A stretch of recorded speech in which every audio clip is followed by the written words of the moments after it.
Good day, grade 12s. Welcome to the second lesson in week 12. We're still looking at work, energy, and power.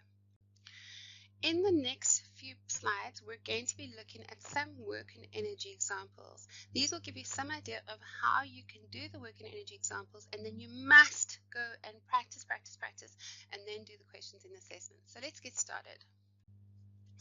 Right, let's just look at this example. We have a pendulum of mass 300 grams is attached to a ceiling. It is pulled up to point A, at which is at a height of 30 centimeters from the equilibrium position. And it says calculate the speed of the pendulum when it reaches point B. Okay, so let's have a look at it. Here it is connected to the ceiling. At this point, it is point A, which is at a height of 30 centimeters above the rest point. It then swings down to point B, and they want to know what is the velocity down here. So before we carry on, we need to do a couple of things. And the first thing that we need to do is we need to convert our mass, and the second thing is our height, because these are not SI units. So the mass has to be in kilograms, so therefore the mass now is going to be 0.3 kilograms, because there's 1,000 grams in a kilogram, and the height, funny enough, is also going to be 0.3 meters, because there are 100 centimeters in a meter. In grade 12, please, as you're reading these questions and highlighting the information that you've gotten given and what you need to do, please make sure that you convert immediately so you don't make a mistake by doing the whole problem with the incorrect units. Now it says, let's highlight this, calculate the speed of the pendulum when it reaches point B. So point B is at the bottom of its swing. You can see that it starts swinging back up to point C after point B. So let's use the conservation of mechanical energy. They say there are no non-conservative forces. That means the mechanical energy is conserved, which is great.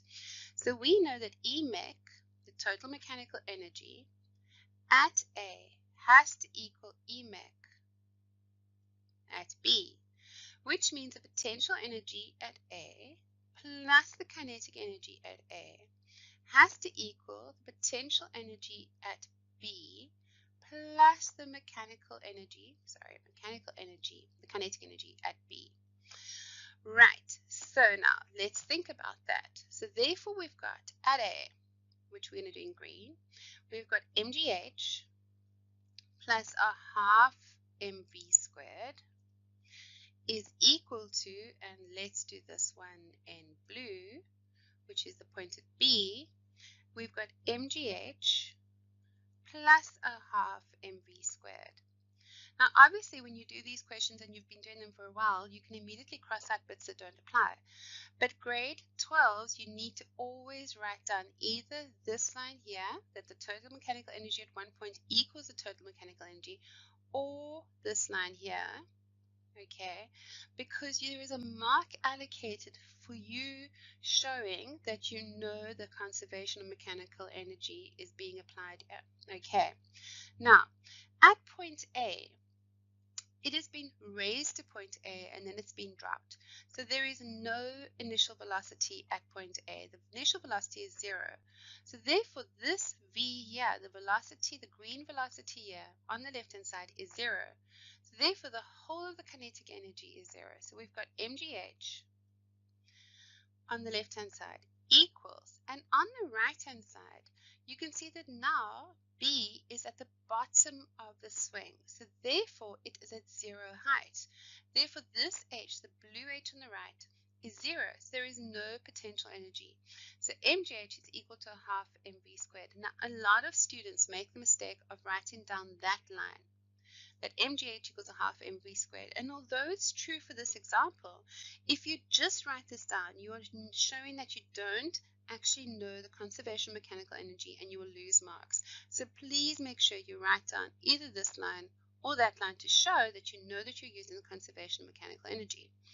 Now, there's another trick I want to show you. They gave us the mass of the object is 0.3 kg, so we can substitute it in. But a lot of the times they don't actually give you the mass, and then students freak. So I want you to notice something. Do you agree that this is the mass of the sphere or the pendulum? And this is the mass of the pendulum, and the masses don't change. And therefore, we can actually take them out as a common factor and we can cancel. So therefore, we have the equation GH is equal to a half V squared. And now at this point, I could substitute in, but I want to show you something else. And this is that we can now solve for V. So we can take the half across, so we go 2GH is equal to V squared.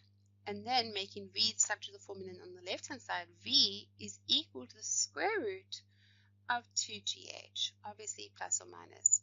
But in this case, it's going to be positive. So it's square root 2GH. And the reason I want to show you this is because they often ask you to derive a formula using this example to show that the velocity of the object at the bottom is independent of its mass. And this here, what I've done now, shows you the velocity of the object as it falls is independent of its mass. So this is what you would do in a theoretical question. Okay, but now they actually want us to work out the speed. So we just have to fill in the numbers. So it's square root of 2 times 9, 8 times the height. And the height that it goes through is 0.3 meters. So it's 0.3. And we pop that in our calculator. And we go square root of 2 times 9.8 times 0.3, close brackets, equals 2 times 9.8 times 0.3 equals square root the answer. And it becomes 2.42, 2.42 meters per second. And luckily for us, they've asked us to calculate the speed, and the speed is a scalar, so no direction is required. Right, so that's our first example. So you learned a lot in this example. You learned about the fact that you need to use the conservation of mechanical energy. You learned that you need to write this out. You've learned that you can, if it only consists of one object, which doesn't change in mass, you can cancel the masses and therefore derive an equation that shows that the velocity of the object is independent of its mass, and then we actually worked out the speed. Please make sure you understand this. Go do this example by yourselves first, and then come through it again and make sure you understand. Right, let's look at the next example.